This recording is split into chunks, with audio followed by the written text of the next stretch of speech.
നമ്മള് പ്ലാന്റ് നോമ്പ് തുറന്നിട്ട് അതെ ഗൈസ്, അനാൻ പറഞ്ഞ പോലെ അടിപൊളി പരിപാടി ചെയ്യുന്നുണ്ട് നോമ്പ് തുറ. പ്ലാന്റ് പോകാൻ ഇൻസ്റ്റാഗ്രാം വഴിയാട്ടെ ഇവരെല്ലാരും കൂടി ഒത്തുചേർന്ന് ഇതൊക്കെ അടിപൊളിയായി കൊണ്ടിരിക്കണ ഈച്ചോട്ട. അനാൻ വന്നത് മുതൽ തുടങ്ങിയതായിട്ട് അങ്ങോട്ടും ഇങ്ങോട്ടും ഓടലേ ഫാൻസ് വന്നിട്ട് ആകെ കുടുങ്ങിക്കണം. നമ്മളെ ഫുഡ് ബ്ലോഗറായ മിന്ത ഫുഡിയൊക്കെ ഉണ്ടായിരുന്നിട്ടോ. കൃഷ്ണൻ പ്രസാദ് അടിപൊളി സോങ് ഉണ്ടായിരുന്നിട്ടോ.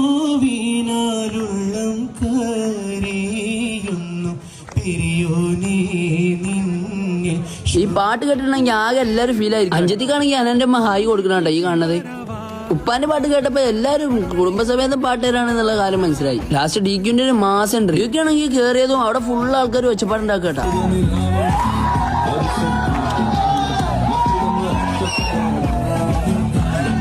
പോയാലും ഫാൻസ് ഉണ്ടാക്കുന്ന ഡിക്യോട്ടെ ഇന്നത്തെ സ്റ്റാർ. ഏതായാലും ഞമ്മക്ക് ഈ ക്യാമ്പ് ഇഷ്ടപ്പെട്ടിരിക്കണം കേട്ടോ. അനാ പുതിയ ഇറക്കിയ പാട്ടൊക്കെ ഉണ്ട് ഈ പാടുന്നത്. പക്ഷെ ഇപ്പൊ ഞാൻ ഇട്ട് കഴിഞ്ഞിട്ടുണ്ടെങ്കിൽ എന്റെ സസ്പെൻസ് പോലെ. അപ്പൊ നിങ്ങൾ എന്തായാലും പോയി കാണാം. ഇത് കൂടിയതുകൊണ്ട് കുറെ സെലിബ്രിറ്റീസിനെ കാണാനും പറ്റി, ഓരോരുത്തർ സംസാരിക്കാനും പറ്റി, കുറെ ഫ്രണ്ട്സിനെ ഉണ്ടാക്കാനും പറ്റി. അതുകൊണ്ട് ഞാനും പോകും.